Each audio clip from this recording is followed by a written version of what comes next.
The town of Willow Ridge was a picturesque place. Tucked into the foothills of a quiet mountain range, it was the kind of town where nothing ever seemed to go wrong. The Davis family fit perfectly into the fabric of Willow Ridge. From the outside they seemed to have everything, an idyllic life that many people envied. Harold Davis was a hard-working man, well respected for his no-nonsense demeanor and tireless dedication to his construction business.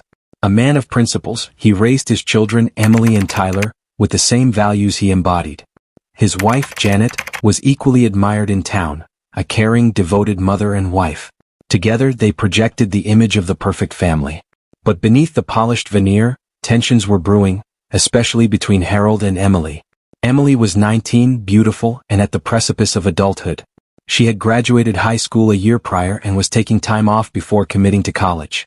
Life felt like it was opening up for her, yet she was stuck in the small town she had grown to resent. Her father's expectations weighed heavily on her, and their relationship had grown strained over the last year. Harold's strict, authoritative nature clashed with Emily's growing desire for independence. She wanted to experience life on her own terms, and Harold wanted to ensure she stayed on the right path. Their clashes were frequent and intense, leaving Emily feeling stifled and resentful. As her father continued to push her toward what he believed was her future, Emily quietly pushed back. Only no one knew. She'd found an escape in an unexpected place, one that was far removed from her father's control. Emily worked part-time at Turner's Market, the town's largest grocery store, to save some money while she figured out her next steps. The job was dull, a far cry from the life she envisioned for herself, but it came with one unexpected perk: Nick Harmon, the store manager. Nick was 35, confident and mysterious. He'd moved to Willow Ridge a few years ago after a string of failed business ventures in bigger cities. His past was something of a mystery to the locals, but to Emily that only added to his appeal. From the moment they met, there was a spark between them. Nick had a way of making Emily feel seen in a way that no one else did, especially not her father. He flattered her, telling her she was too smart, too beautiful to be trapped in a town like Willow Ridge. His words filled a void in Emily's life. What started as harmless conversations soon grew into something more dangerous, a secret affair. Nick knew the risks. He was twice Emily's age, and the relationship would be scandalous in the tight-knit community. But the thrill of secrecy only heightened the attraction. For Emily, Nick represented freedom from her father's iron grip, a rebellion that no one could see coming. They met in secret, stealing moments in the stockroom or late at night in Nick's apartment on the edge of town. Emily became more reckless as their relationship deepened, lying to her parents about where she was going, what she was doing.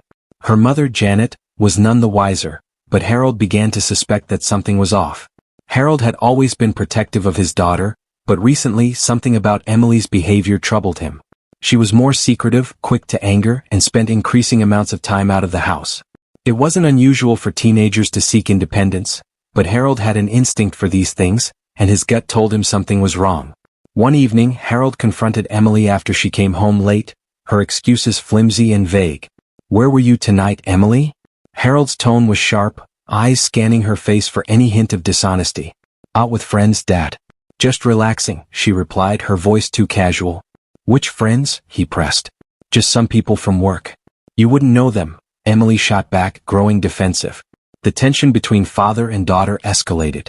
Harold's suspicions were on high alert, but Emily refused to divulge any details, deepening the divide between them. Unknown to her father, Emily's relationship with Nick had taken on a new intensity. They talked about leaving Willow Ridge together, about escaping the confines of their lives. Nick promised her freedom, a new start, and Emily, in her youthful naivety, believed him. But what Nick didn't tell Emily was that his life was far more complicated than she imagined. Nick Harmon was no stranger to trouble. Behind the charm and good looks was a man with a past full of questionable decisions. Financial problems plagued him, and rumors swirled around his previous relationships. Rumors of manipulation and emotional abuse. He'd left behind more than just failed business ventures in the cities he'd lived in before moving to Willow Ridge. As the affair between Nick and Emily progressed, Nick began to view Harold as a threat. He saw Harold's influence over Emily as something that could ruin their plans for the future. In private conversations with Emily, Nick would subtly plant seeds of doubt in her mind about her father's intentions. "He just wants to control you, Emily," Nick would say. "He doesn't want you to be happy. You're an adult now, you don't need his approval." Emily, already resentful of her father, began to adopt this mindset. She started to view her father not just as overbearing, but as an obstacle to her happiness. This shift in perspective would soon have devastating consequences. One evening, after a particularly heated argument with her father, Emily confided in Nick, telling him that she couldn't stand it anymore. Her father was suffocating her, and she was desperate to escape. Nick, ever the manipulator, saw an opportunity. He knew that as long as Harold was in the picture, he couldn't have full control over Emily.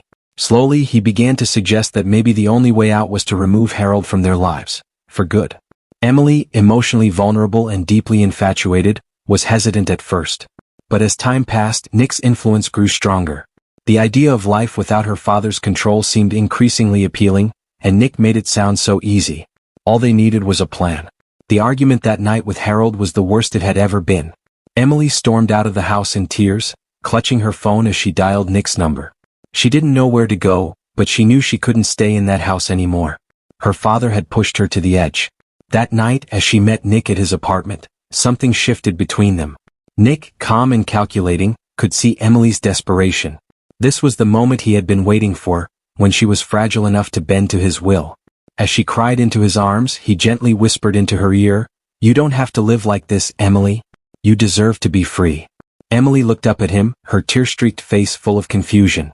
"What do you mean?" "I mean," Nick paused, choosing his words carefully, "there's a way out of all of this. We don't have to live in fear of him. He's controlling your life, keeping you from being happy. If he wasn't around, we could be together. No more hiding, no more lying." Emily's stomach churned. She had imagined many times what her life might look like without her father's suffocating presence, but she had never considered that it could be possible to remove him permanently. The thought was both horrifying and intoxicating. I can't do that," she whispered, shaking her head. Nick's grip on her tightened. His eyes locked onto hers, unwavering. "I'm not saying you have to do anything, Emily. I'll take care of everything. He doesn't have to know what hit him." Emily pulled away, feeling dizzy. She couldn't believe what she was hearing. But the idea had been planted, and Nick's words echoed in her mind for days afterward. The conflict inside her grew more intense as she thought about her future with Nick versus the life she had with her father. She was torn between her sense of morality and her desire for freedom. Over the following weeks, Nick kept feeding Emily's anger and resentment toward her father. He painted Harold as a villain, someone who would never allow her to be happy, who would keep her trapped in a life she hated. Slowly, Emily began to see her father not as a protector, but as an oppressor. Every fight, every disapproving comment Harold made only pushed Emily further into Nick's control.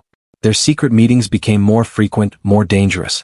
Nick would whisper his plans to her in hushed tones, laying out exactly how they could get away with it.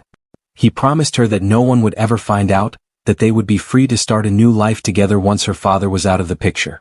Emily was terrified but also exhilarated. It was as if she were watching herself from a distance, unable to stop the momentum of what was happening. Deep down, she knew it was wrong, but she couldn't bring herself to walk away from Nick. She was in too deep, and the idea of living without him felt unbearable.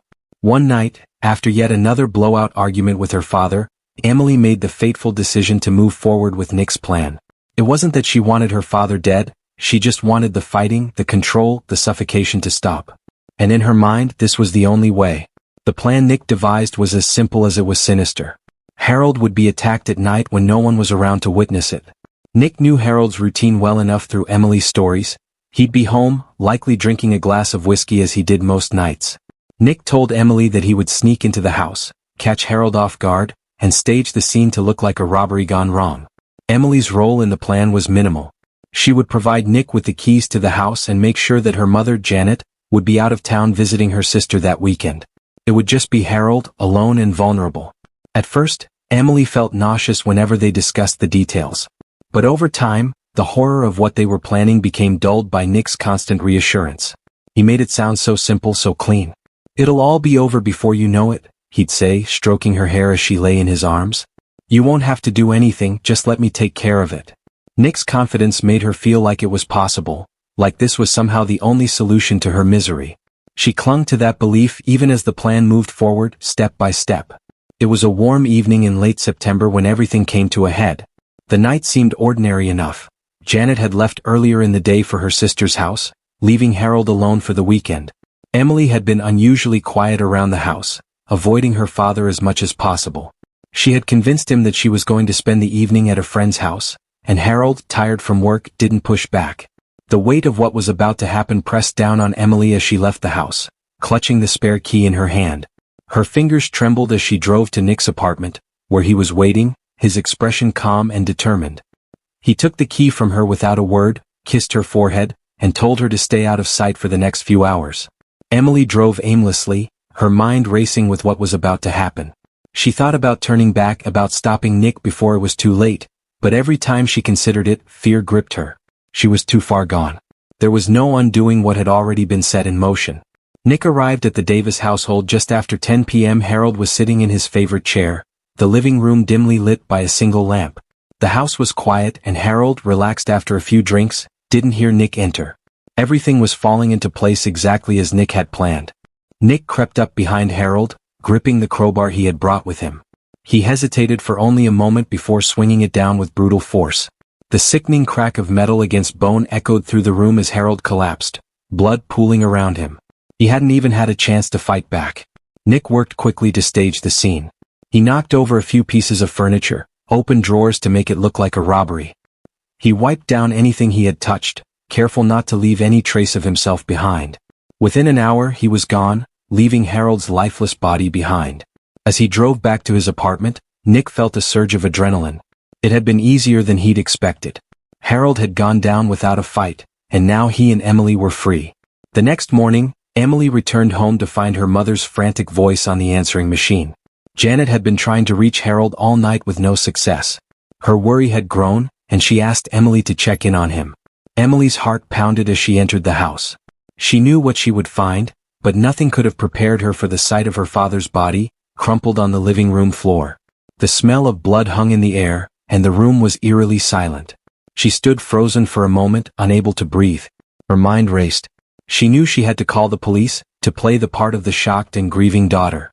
But as she dialed 911, the weight of her actions pressed down on her like a crushing force. The police arrived within minutes of Emily's 911 call. By then, she had managed to gather herself, though her hands still shook as she spoke. The officers immediately cordoned off the house, securing the scene as a potential homicide. Emily played her role well, too well perhaps. She was the devastated daughter, barely able to speak as she described how she'd come home to find her father dead. The officers, seeing no immediate suspects and no signs of forced entry, considered the possibility of a robbery gone wrong. Detective Sarah Matthews, a seasoned investigator, was the first to arrive on the scene. She surveyed the chaos, the overturned furniture, the drawers pulled out, the shattered lamp, and something felt off. Matthews had seen countless crime scenes and this one didn't sit right with her. It looked too staged, too clean in a way that suggested someone had gone through great lengths to make it seem like a robbery. The first person Matthews spoke to was Emily. Sitting on the porch, tears streaming down her face, Emily appeared grief-stricken. Matthews asked her the routine questions. When did she last see her father? Had she noticed anything unusual recently? Emily answered carefully, recounting the fight she and Harold had the night before and how she had spent the evening at a friend's house. Matthews took notes, though her mind was already turning. Something about Emily's demeanor, the way she answered questions, made the detective suspicious. Most people would be hysterical in her situation, shocked, confused, disoriented. But Emily seemed composed, almost like she had rehearsed what to say. Meanwhile, inside the house, the forensic team got to work. They collected fingerprints, searched for DNA evidence, and tried to piece together what had happened. The scene was bloody, but Harold's injuries were blunt force trauma, indicative of a weapon like a crowbar or a bat. The fact that the killer hadn't used a gun suggested they wanted to keep the murder silent. That, combined with the lack of forced entry, led Matthews to suspect that Harold knew his killer. Nick, meanwhile, had returned to his normal routine, confident that the police would never connect him to Harold's murder. He had covered his tracks, ensured there was no physical evidence linking him to the crime.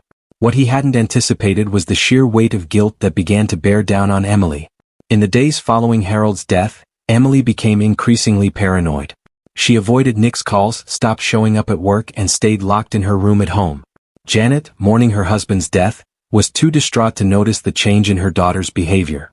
Emily felt as if the walls were closing in around her, the enormity of what she had done slowly suffocating her. Nick, growing frustrated by Emily's silence, confronted her one evening outside her house. He pulled her aside, whispering angrily, "You need to pull it together. They're going to figure something out if you keep acting like this. Emily, her eyes wild with fear, shook her head. I can't do this, Nick. I can't keep lying. They're going to know. Nick grabbed her by the arm, his voice low and menacing. You need to calm down. We're in this together, remember? You think they're going to believe you didn't know anything? If you go down, I go down. And I promise you, I'm not going down alone. His words sent a chill through Emily, but they had the desired effect. She nodded slowly, swallowing her fear. For the time being, she was trapped in Nick's web and there was no way out. As the days passed, Detective Matthews continued to dig into Harold's life. She interviewed neighbors, co-workers, and family members, trying to get a better understanding of who Harold was and whether he had any enemies. The deeper she delved, the more she realized how strained the relationship between Harold and Emily had been. Emily's friends, hesitant at first, eventually opened up to Matthews about the growing tension between father and daughter. Harold had been strict, controlling, and protective of Emily, often to the point of pushing her away. He had expectations for her life, and Emily had rebelled in her own quiet way. One of Emily's friends casually mentioned that she had been spending a lot of time with her boss at Turner's Market, Nick Harmon. At first, the comment didn't seem significant. But when Matthews looked into Nick's background, red flags began to appear. Nick had a history of financial troubles, a string of failed relationships, and no close ties in Willow Ridge. He was an outsider, someone who had flown under the radar. Until now. Matthews began to piece together a theory. What if Emily and Nick were involved? The idea seemed far-fetched at first, but the more she thought about it, the more plausible it became. Emily had a motive, freedom from her overbearing father, and Nick could have easily manipulated her into thinking that murder was the only way out. The investigation began to focus more closely on Emily and Nick. Matthews secured a search warrant for Nick's apartment and began to unravel the carefully constructed lies that had kept the affair hidden. In Nick's apartment, police found items of Emily's, clothing, personal effects, that suggested a much closer relationship between the two than Emily had initially let on. The discovery of these items led to Emily's first formal police interview. Nervous but trying to remain calm, Emily sat across from Matthews in the dimly lit interrogation room. The detective started with gentle questions, probing into Emily's life, her relationship with her father, and the night of the murder. Emily stuck to her story, claiming she had been with friends the night her father was killed. But Matthews wasn't fooled. She leaned in, her voice soft but insistent. Emily, we've spoken to your friends. No one can confirm you were with them that night. In fact, they said you've been spending a lot of time with Nick Harmon. Is there something you're not telling us? Emily's composure began to crack. Her hands fidgeted in her lap, and her breathing became shallow. Matthews pressed on. We know about the relationship, Emily. We found your things at Nick's apartment. We know you were seeing him. At the mention of Nick, Emily's eyes filled with panic. She hadn't expected the police to connect her to him so quickly. Matthews watched her closely, waiting for her next move. You don't understand, Emily finally whispered, her voice trembling. He made me do it. He said it was the only way. With those words, the floodgates opened. Emily, terrified and guilt-ridden, began to unravel the entire story. She told Detective Matthews everything, how she had met Nick, how he had manipulated her into believing her father was the enemy, how the affair had spiraled into a deadly plot. She described how Nick had convinced her that her father's death was the only way they could be together, free from Harold's control. He said he would do it, Emily sobbed. He told me I didn't have to worry. He said it would all be over before I knew it. Matthews listened intently, carefully guiding Emily through the details of the plan and the murder itself. Every piece of the puzzle began to fall into place. Nick's influence over Emily, the secret meetings, the mounting tension between Emily and Harold. It was clear that Nick had played the role of the mastermind, manipulating Emily's emotions until she felt like there was no other choice. By the end of the interview, Emily had fully confessed to her involvement, though she insisted that Nick had been the one to carry out the murder. With this new information, the police issued a warrant for Nick's arrest. Nick Harmon was taken into custody early the next morning. When police arrived at his apartment, he didn't resist. He seemed calm, as if he had anticipated this moment for some time. But as they placed him in handcuffs and read him his rights, the confidence he had displayed to Emily in the days following the murder seemed to evaporate. At the police station, Nick maintained his innocence, claiming that Emily had been the one to plot her father's murder. She hated him, Nick said, his voice steady. She wanted him out of her life and she came to me for help. I never laid a hand on Harold. She's trying to pin this on me because she's scared. But the evidence told a different story. Forensic experts had recovered Harold's blood on a crowbar found in a dumpster near Nick's apartment, and Emily's confession provided enough details to corroborate the police's theory. Despite Nick's best efforts to shift the blame, it was clear that he had been the driving force behind the murder. The trial of Emily Davis and Nick Harmon was a spectacle that captivated the small town of Willow Ridge and drew media attention from far beyond its borders. As the courtroom filled with reporters, spectators, and the curious, it became a theater for the most intimate and tragic aspects of the Davis family's story. Each day of the trial revealed new layers of complexity to the case, and the stakes were high for both the defendants and the community seeking justice for Harold Davis. The prosecution, led by District Attorney Rachel Lewis, began with a powerful and emotional opening statement. She painted a vivid picture of Harold Davis, a devoted husband and father who had been brutally murdered in his own home. Lewis described the scene of the crime with harrowing detail, emphasizing the violence inflicted on Harold and the calculated nature of the murder. Lewis framed Emily and Nick as co-conspirators in a premeditated crime born out of their illicit affair and Emily's resentment toward her father. She argued that Nick had exploited Emily's vulnerability and anger, manipulating her into believing that murder was the only way to escape her father's control. The prosecution presented Emily's confession as crucial evidence, highlighting the detailed account she had given to the police about how Nick had orchestrated the crime. In contrast, Nick's defense attorney Robert Mitchell presented a more measured opening. Mitchell argued that Emily was the primary architect of the murder, claiming that Nick had been coerced into participating. He portrayed Emily as a troubled young woman who had acted out of a misguided sense of desperation, while Nick had been merely a pawn in her plan. The prosecution's case relied heavily on Emily's confession and the forensic evidence gathered from the crime scene. Witnesses testified about the nature of the relationship between Emily and Nick, detailing how it had developed into a secret affair with potentially deadly consequences. Emily's friends and co-workers testified about the tension in her relationship with Harold, painting a picture of a strained and troubled home life.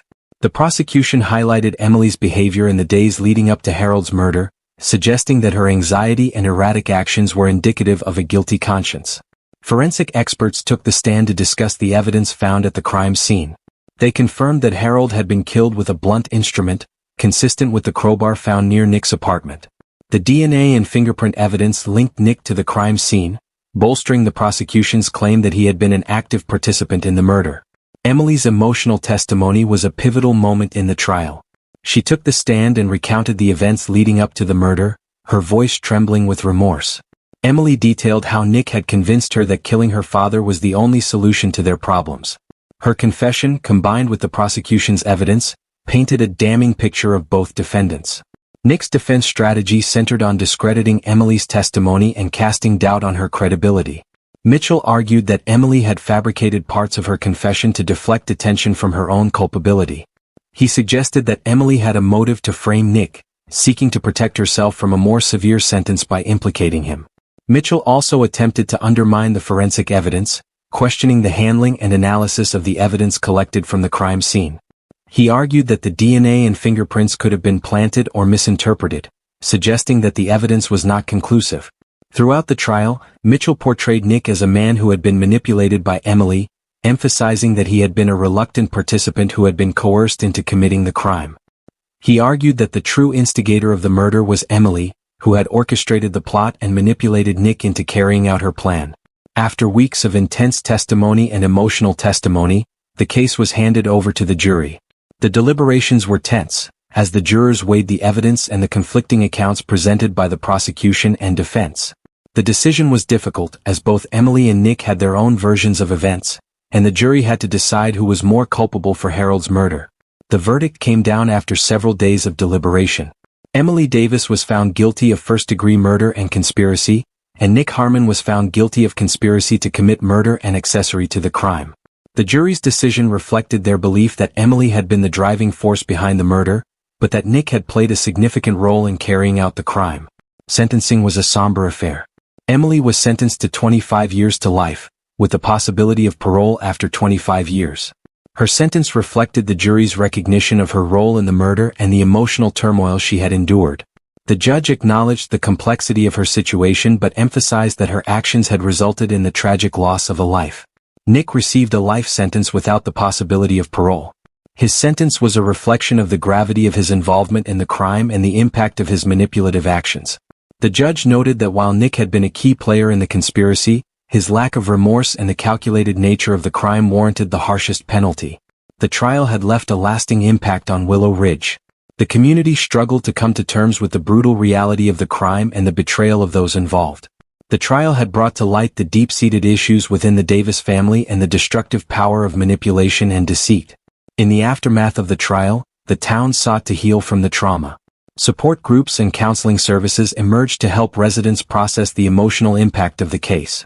The community came together to support Janet Davis, offering her the compassion and understanding she needed to navigate her grief. The trial of Emily Davis and Nick Harmon became a poignant reminder of the consequences of unchecked manipulation and the devastating effects of secrets kept too long. It served as a lesson to the residents of Willow Ridge and beyond, highlighting the importance of addressing underlying issues and recognizing the signs of abuse and manipulation before they escalate into tragedy. As the town began to rebuild and move forward, the memory of Harold Davis remained a somber reminder of the fragility of life and the profound impact of the choices we make. The case had forever changed the lives of those involved, leaving a legacy of reflection and healing for the community and the individuals who had been touched by the tragedy.